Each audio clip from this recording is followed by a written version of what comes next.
Good morning, and welcome to another episode of Let's Have the Conversation. Today, we are with Leah Rocks Tyoxin, and we are discussing being queer, polyamorous, and parenting all at the same time. This is a wonderful episode. We had a really good time, loads of laughter. We even have a little guest pop up, Corey, and she's in there, and that is also Leah's girlfriend. So sit back, relax, enjoy, and get to know a little bit more about all of us. Have a good one. Good morning, Leah, and thank you for being here on Let's Have the Conversation. I'm so excited to have you. And I am so excited to be here. I really look forward to this discussion. We're just going to jump right in and let's talk about polyam, parenting, as you hear my children in the background, and being queer. Let's do it. All right. So this standard idea of what a family structure is, right? And you guys had that. You had the mom, you had the dad, you had a kid, and now mommy has a girlfriend, daddy has a girlfriend. How do you explain that to a 9-year-old? To a 9-year-old, yes. Well, we did have an evolution into the dynamic we have now, which is what some people would call a kitchen table polyamory, where all the partners know each other and we share space together. And before we got to where we're at now, we did have partners that were more compartmentalized. They weren't a part of our family life. Mm-hmm. And even then we were honest with Jonah about the fact that we do have room in our hearts to love more than one person, and that it's not something that every family chooses, but there's also nothing wrong with choosing what we choose, even though he's not seeing it in any current media, at least any kid media. There aren't examples of ethically non-monogamous families or polyamorous families. And so that is hard. That is something that he's like, why is our family different?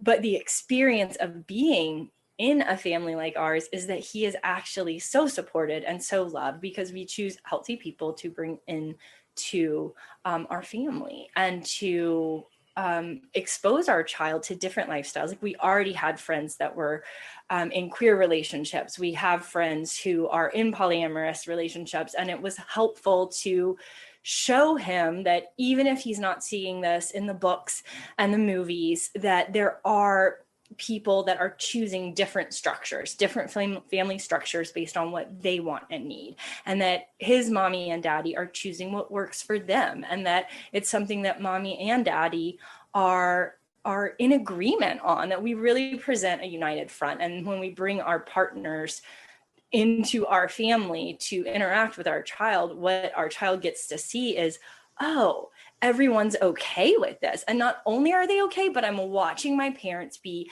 happier. I'm watching our family grow in a way that is really unique, but also really supportive. And he has more people to play with him. He's got basically like a pseudo brother now, which he, being an only child, didn't have before. And he'll ask, he misses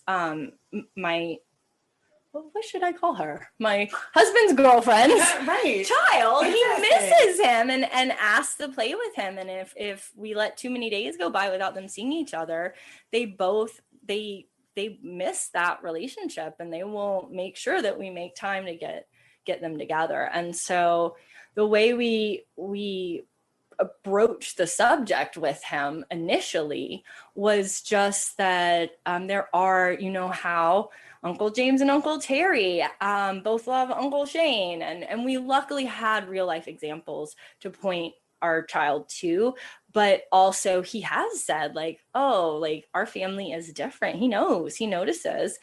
And what we always come back to is like, yeah, but are you happy? And there have been things, he had complaints, he had valid complaints that he didn't feel like he was getting enough time with both of us. And so we made adjustments to our schedule.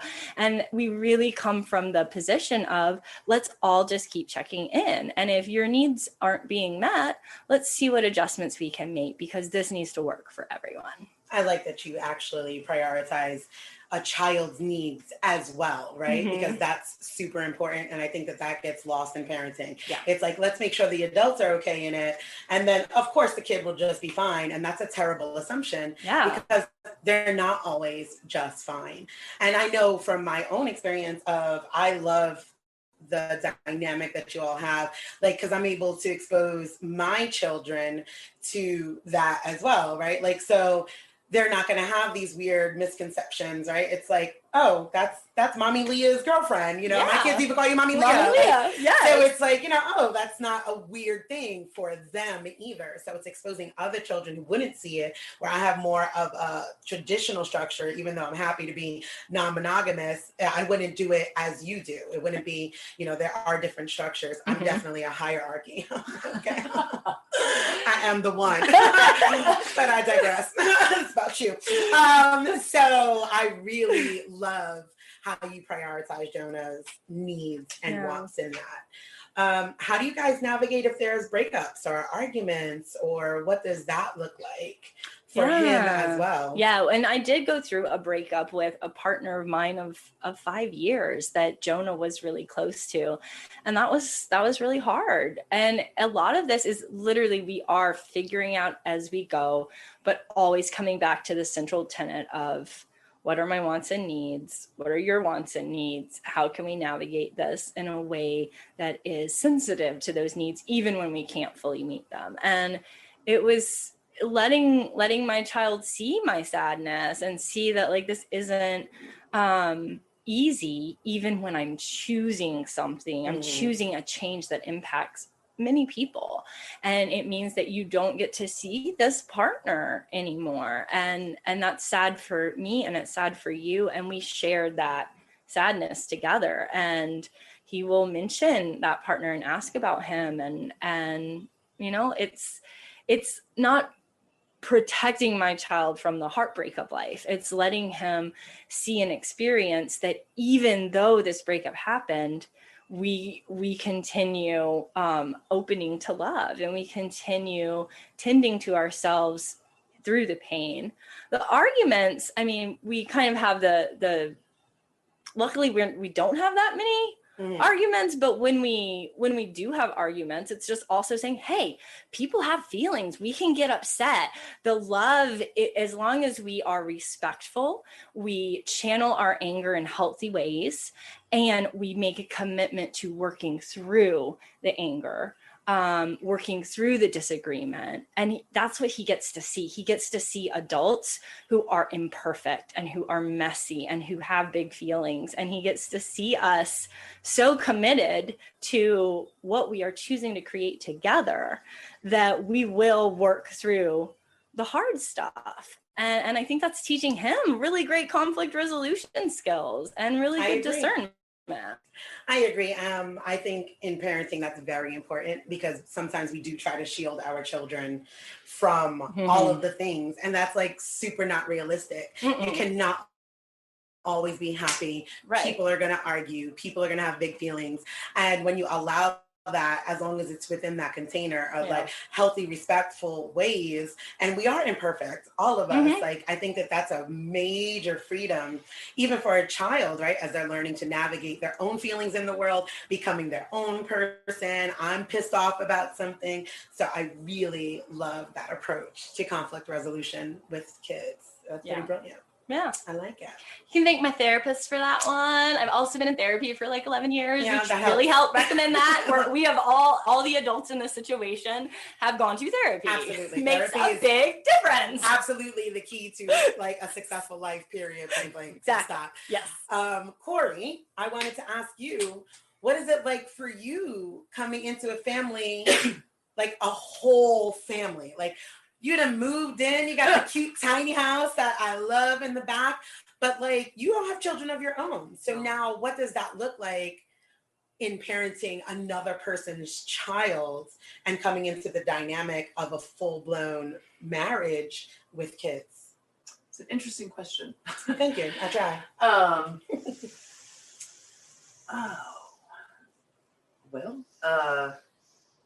Excuse me, let me gather that answer. Absolutely. Sit with it for a second. It was a question that's like Maybe I didn't think about this before. Well, it's because with Leah, it was the strangest incantation of a relationship, and like just happened in such a way that was like the universe literally picked us up and we're both like, this is what's happening now. We're going to turn you both 180 degrees Yeah, I towards totally each other, remember that. drop you back down, and that's just the way it fucking is. Like, Right. that's it. That's it. And that has never happened to me before. I don't think that happens to most people a lot of the time. So it's really in this, you know, I know this sounds cheesy, like, oh, this is special. This is, you know, this is No, it different. sounds beautiful. But it is. Yeah. It is. And that's the truth for me. And I think Yes, absolutely. Absolutely. And so that kind of changes the dynamic of what I have to say in such a way that it probably wouldn't work in, you know, anybody taking this for advice or something. Like, Right. You know, like, yeah, because the only advice would be to do so much work on yourself and that be your priority always, with the intention of finding someone aligned with you that can love you on the same capacity that you are capable of loving, and that the universe kind of works that out and you two finding each other. I love And that. that's the only truth I really have in that. The rest of it is like, you know, I'm not the babysitter on the block, but I love children that come into my life for a reason, and he's a good kid. Yeah, he is a great kid. He's a great kid, and he's a real special kid.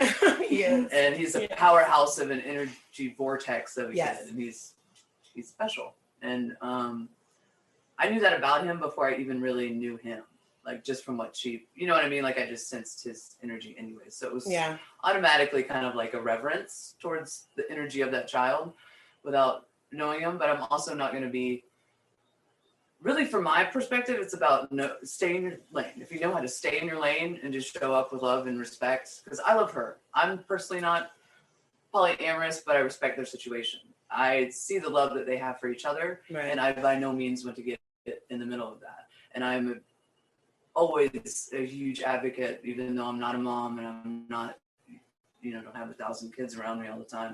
You don't have to. Let me You just know, clear that like, up. I was a I'm child not the once, person and I that's remember like- that shit. Exactly. I'm not the person that you have to be a parent Yeah.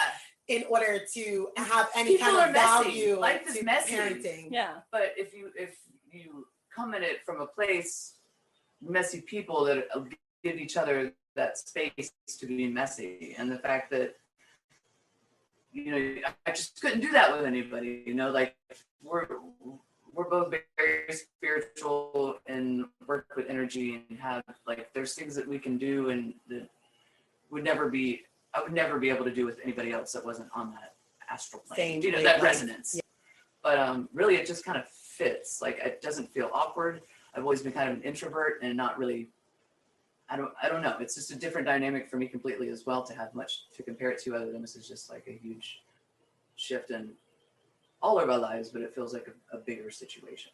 You know what I mean? Like, Yeah. I understand there's, you know, like I just try to stay out of the way, be a help, but also show up when I need to show up.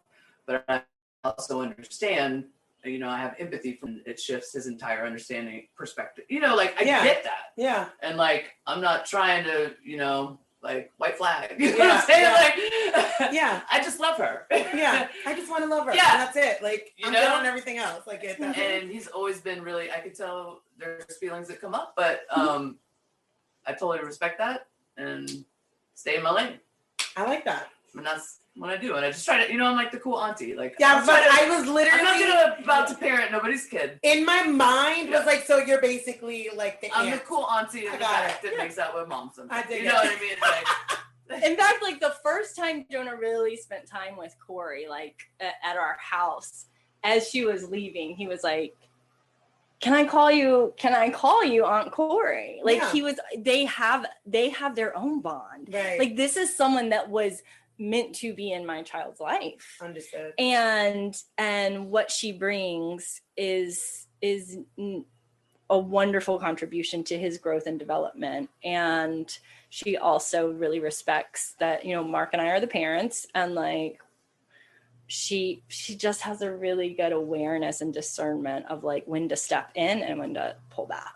I like that. Yeah. Because that can be a difficult kind of balance, right? You know what I'm saying? So that was what my question was, is like, how does parenting look with like basically 3 parents? Because you're in the home, unlike Mark's girlfriend, you know, so like, does that change that dynamic? But I get that you guys, we're still the primary parents here. I really like how you guys balance and I don't the dynamics. want, you know, I don't want to disrupt that. Right. Yeah. Like, no, that's I something that. they will do for ever. Like as long as they're both family. in this lifetime. Yeah, that's how kids work. Exactly. It's always forever. Yeah, it is forever and ever. Amen. Okay.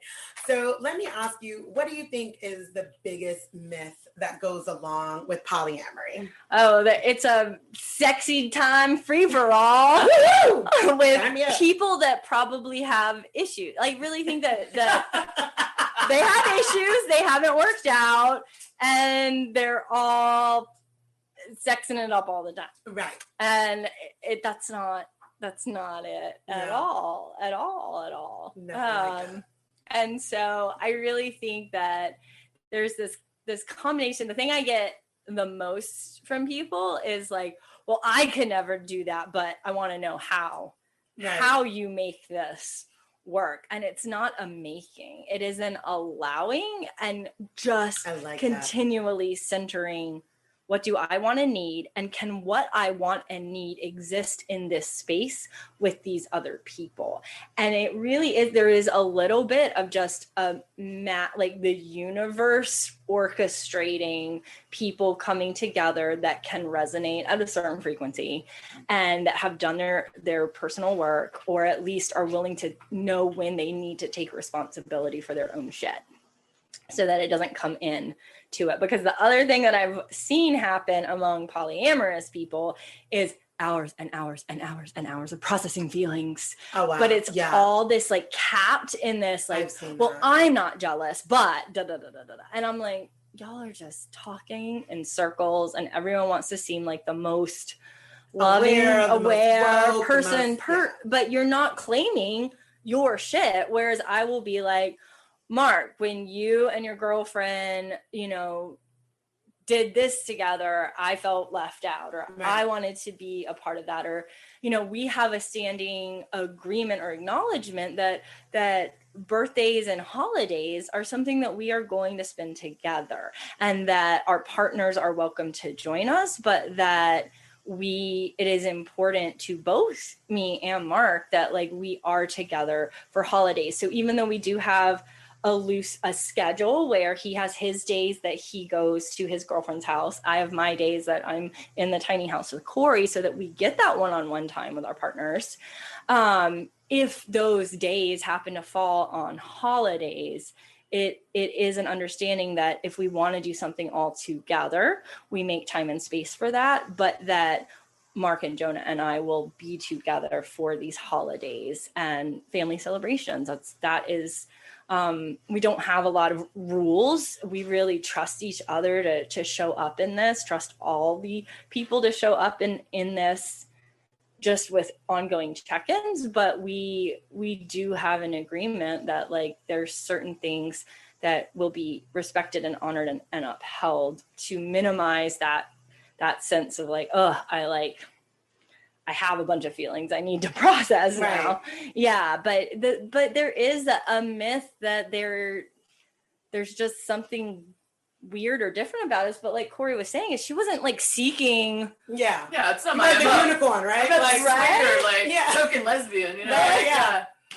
Absolutely. Right, and we're not. I mean, not that there would be anything wrong with them. We're not all fucking each other. Like it's we don't have there's separate relationships that each of you are cultivating. Yeah. And then to me it's like going back to the original concept. That part. Like you know, I'm all in. The origin. Yeah. Like it takes a village. Absolutely. Like I just show up in love for the best of everybody. Absolutely. And all authentically show up there. Absolutely. And magic can happen. Yes. And it doesn't have to have full stop. I'm all in with you. I totally agree. And what I'm hearing is trust, accountability, and communication is what's making all of this work in such a way that, you know, because like Corey said, showing up authentically is really what matters. We're all a mess. Nobody's right. I'm so sick of like, it's like toxic positivity, right? It's all love and light, and I'm not jealous. No, I'm jealous, and it's okay.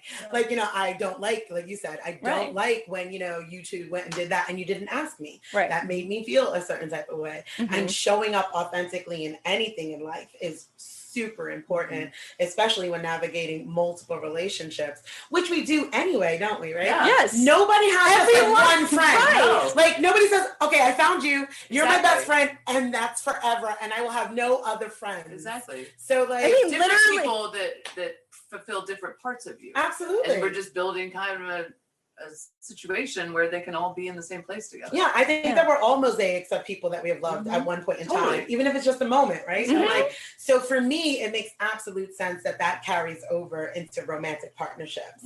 Because personally, I don't want to be all that my husband needs either. I don't need the stress. You know what I'm saying? Like, I don't even want that type of that's a lot of shit to handle. And you know, and I don't expect him to be every single thing that I need. It's why we do have friends. It's why we cultivate other relationships. So I think that that's pretty key and important within what you guys have going on as well. But that leads me to my next question. Okay. So queer. Yes. It's a new thing. It's a thing. It's a new thing for you there, Leah. Well, it's actually, I was talking to my friend the other day. She was like, Leah, you were never straight. And I just don't like labels. I don't like labels, but I never like self-identified as straight, even though I was straight passing, even though I was in a heterosexual relationship. And most of my, like, until Corey, all of my longer term relationships had been with men, but I had also always, like, part of my like when I decided to get married to Mark, it was with the understanding that I was also open to and wanting relationships with women, and so this is my first, like, actively long-term committed queer relationship, and it is different. Like, there's things I'm having to confront, like being stared at in public so much, like if I'm holding her hand, it's like this awareness that, like,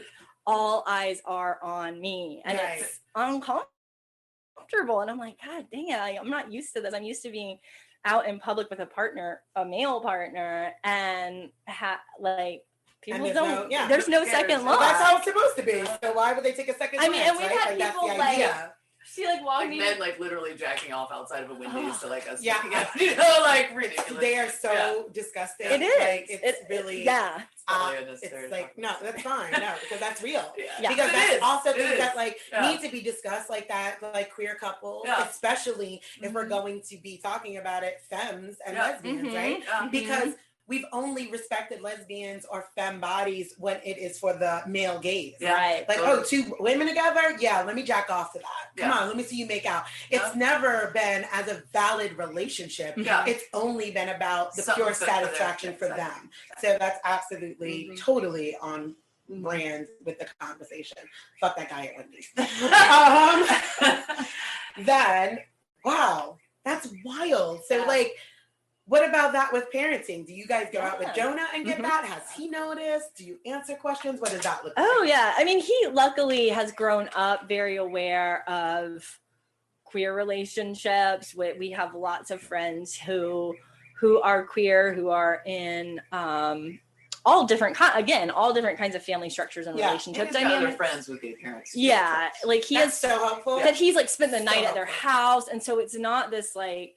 That is not strange for him at all. Where he struggles the most is knowing that my parents aren't very open or receptive to this. And he really struggles with knowing that I would never reject him or try to avoid it. My parents don't outwardly reject me, but it's definitely a subject that is avoided and I think actively avoided. Their age, they're Southerners. It's just certain things we just don't talk about. Exactly. Denial. Exactly. It's fine what you're doing. We just don't have this discussion. We are not addressing this. We're not going to talk about and this. And it makes him feel sad. And he feels sad for me.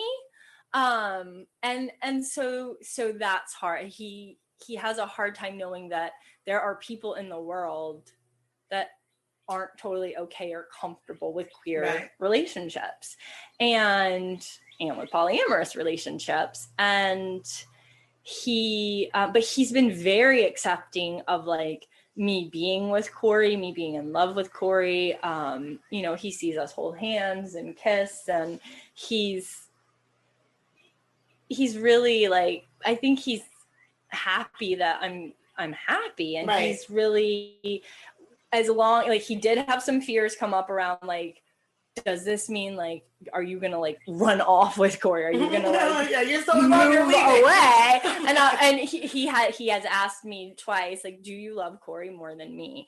And it's just, he needs that reassurance. And I'm like, no, I don't love Corey more than you. Different types of love. Absolutely. That's another conversation. Yes, like, I was like, you are my child. You are like the number one. You are my priority. And if there is something you are needing, let me know. I can't on a whim meet every single one of your wants and needs, obviously. But if you are feeling a loss of love from me, then that's something we can talk about. I was like, he has watched both of his parents truly fall deeply in love with other people, and it's beautiful, but it also rocks his foundation. He's like, whoa. And that's why like it's so helpful that we do all come together and that we can be in the same room together. He really likes when we're all together. Loves it when we're all together. Yeah, but he's like that kind of kid, right? Like he likes that big like that family. Stability. Yeah, it feels stronger. Like, okay. Yeah, like all the adults really are okay here. Yeah. Because there are times when feelings come up, right? He can tell that there are times when Mark and I are struggling with something. And that reassurance that like, even though we aren't happy all the time, even though we definitely have like bumps in the road and things to work through, and our relationships are all going through evolutions and changes, we all still care about each other, and we are all committed to showing up in this space together and being kind and respectful and loving and having a good time. Like having fun together is important. I think when we have our family dinners, we make sure there's time for the kids to really feel loved and feel supported and play. And you know, the more times you are having fun together, the more enjoyable of an experience it is, you know. Childhood heart, right? Yeah. Because it is, like, life is not supposed to be, it's supposed to come with ease. Yes. Like, it's supposed to be fun. Like, that is the original design. Yes. It is not meant to be tumultuous and difficult. And we've put so much ideas on that. Like, relationships take hard work. Like, no. Like, they really just, like, they don't. Relationships are supposed to come with ease. And I suggest if your relationship is coming with hard work, you may not want to have that relationship, and that's with anything. Right. That would be my personal advice, which leads me to asking you, what would be your advice that you would give someone in a polyamorous relationship, or I hate to say newly queer, because like you said, you've lived your life that way, but like, as you also mentioned, straight passing. So like a newly queer relationship that's out in the open, parenting and polyamorous, what advice would you give them? Know thyself. Exactly. Know thyself. Work Absolutely. It's if you spend too much time worrying about what other people think, everyone's going to have something to think, and it cannot define what you are choosing for your reality. So Bonnie Raitt came into my mind. Let's give him something to talk about. Yes. Right? Let's give him something to talk about. Right. Like, I'm going to do all the shit that you're talking about and all that. Yeah, well, let's do it. Let's give him something to talk about. So yeah, that's what we're going to play when we finish this. That song came out when I was in 3rd grade, and that was the first time they called me was it a rug muncher? Some girl in my class called me a rug muncher because I didn't want to go out with this boy. Wow. Right? And I had to ask my 3rd grade teacher what that meant, and she made up some bullshit excuse about that. But yes, let's give them something to talk about. Yeah. It's not their business. It's like, if you know me, you know me. Right. If I want to share my life with you, I share my life with you. I'm not here to hide my life. I'm not here to but it's also not something on display. But I don't owe you an explanation necessarily. I don't owe you an explanation. Firmly say that. I'm like, no one owes you an explanation to their humanity. Like, exactly. This is, you don't need to figure. My energy is very sacred, and I can't expend it on bullshit. I love that. And I love you, Corey. I really Thanks do. for all of you. Okay, so as we're coming to a close of this, let me ask you, what was your personal fork in the road? Like, just even just in life or with whatever, your own personal fork in the road, because also, you know, you're a professional witch, right? Like, and you were a social worker, like your life has been like a complete 180, right? Like here you were, a social working mom with a husband, and now you're a queer polyamorous witch. So talk to me, Southern Belle. So what happened? I tore my pearls off of my neck. There you go. And scattered them across the congregation floor and bathed myself in my miserable blood. There you go. No, as I evolved, I just again got really clear on like what actually makes me happy, and the more I chose my happiness from a place of love and deep alignment, my life unfolded. Again, it wasn't like, I'm going to design a life where I am queer, polyamorous, professional witch. Like, that just kind of happened based on me being true to myself and making the space to follow what lit me up. And as I, like, it's literally like I let the light of my heart radiate. I know that sounds real fucking cheesy, but I do. Like, this is literally what I do. I like beam my heart energy out and then see what resonates with it. And I don't seek this stuff out. I didn't find Corey on Tinder. Right. I literally walked into quarantine by meditating. Right. I walked into my Reiki Master attunement class and met her. And then during quarantine, we were having joint meditative experiences. Like, I can't make this shit up. Yeah. Like, it just fucking my life happened. I want to say, and I said yes to what brought me joy. I want to say, I love that. Yes. Like, first of all, let's say that back. Yes to what brought you joy. Yes, I'm here for that. And I want to say, like, your life is not just happenstance. Just like watching it is about, like, you use the word allowing a lot. You allow a lot. So it's not happenstance. Because I don't want people like listening to this and it's like, oh, well, it just happens to her. And she's just like, because I think that there's also a misconception about you, Leah, about being like some like just love and light and flighty. And you're actually one of the most deeply rooted and grounded people that I know.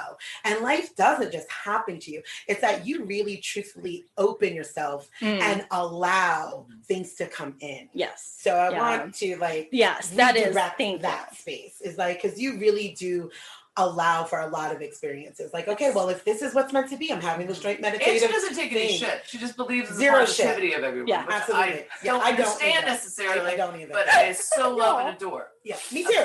And appreciate about her. Yes. But also she has it in, you know. Listen, like, people question. She's not the one to play with. Friends all the time. All the time. All the time. What? All the time. And like she's like the godmother to my son. Like literally breastfed my child. Because you have the brain and energetic and spiritual capacity to understand. Correct. That, she's literally love and light. She expands. And I've never seen that in my life before. Exactly. I'm like, oh, this person really is. Love and light. That's crazy. Let me bring her the darkness. But then she's like, oh, I'll drink that and I'll raise you. Like, what is? You want to be dark? I got you.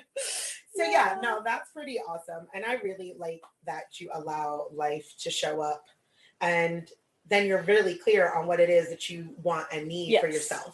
So it doesn't just happen, right? Because it doesn't just happen. Their lives do just happen and they just happen into a poly relationship or they just happen into a lesbian relationship. And it's like, you didn't know yourself. Yeah. You didn't know anything, like you said earlier, with about polyamorous relationships, those just happen to people. Like, well, my husband was cheating anyway, so I figured we might as well be poly. That doesn't work because there's already betrayal, there's already mistrust, you know, you're already feeling some type of way about the actions that he's done.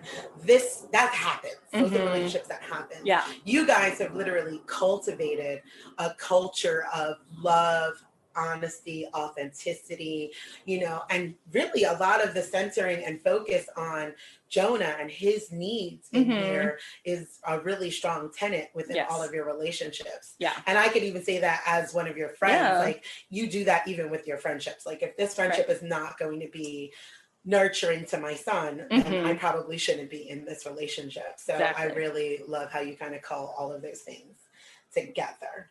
And so let me ask you, what would you tell your 18-year-old self? I would tell my 18-year-old self to stop worrying so much about what other people want and think, and to know that when you choose your happiness, when you choose your joy from a place of love, life will work out in the more beautiful ways than you could imagine. So like I'm crying.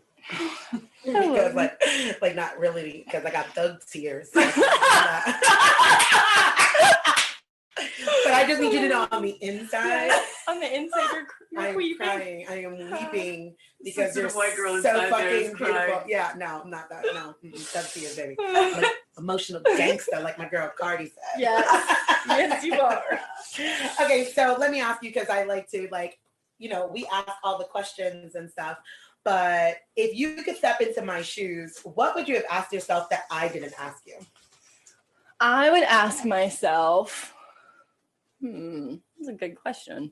I try. I would ask myself, how'd you get so fly? No. Fair question. I would ask myself, what has helped you in this journey towards creating this life that you have? Somewhere in there, I had that question and totally skipped. So, alrighty. Answer it. I would say people like Desiree, having friends that call you out when you are trying to live a life smaller than what is destined for you. And Desiree, you have been one of the biggest, most necessary, essential pieces of my life. Like I would not have the life I have now without your constant not letting me back down. Like you constantly you call me the fuck out on the regular, but it is from such love, and it's from this deep desire to see me in all shades, in all aspects at my fullest. And so here I am. Okay, so that's the answer, because she's trying to play with my emotions. Yeah. And I don't like to do that in public. Shining. Corrine, you kind of understand. I'm not trying to do this here. Okay. So like, let's leave it alone. Yes, I love it. Yes, I love you. And that's the end of that story. Okay, so we're going to wrap this up because Leah's trying to get me to cry. And anybody that follows me knows that I'm too hard for that bullshit. So we're not going to do that right now. And I'm going to cry out when I get off.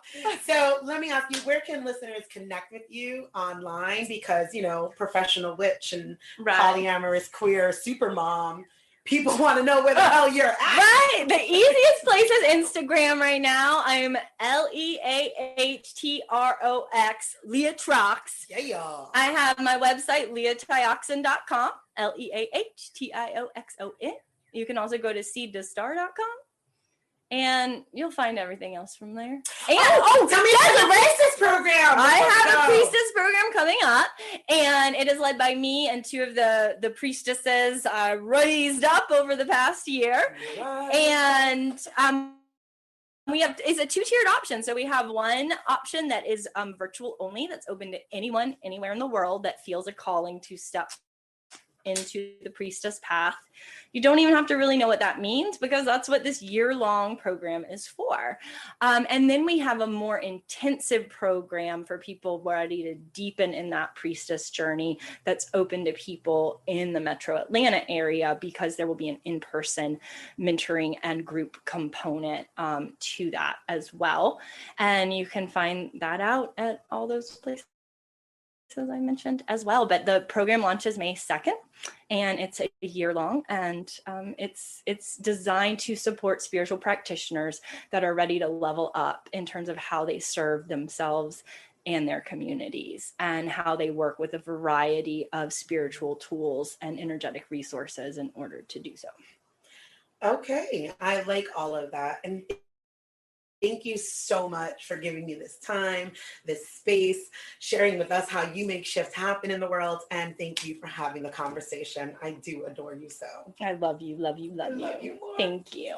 Okay, bye all. Bye.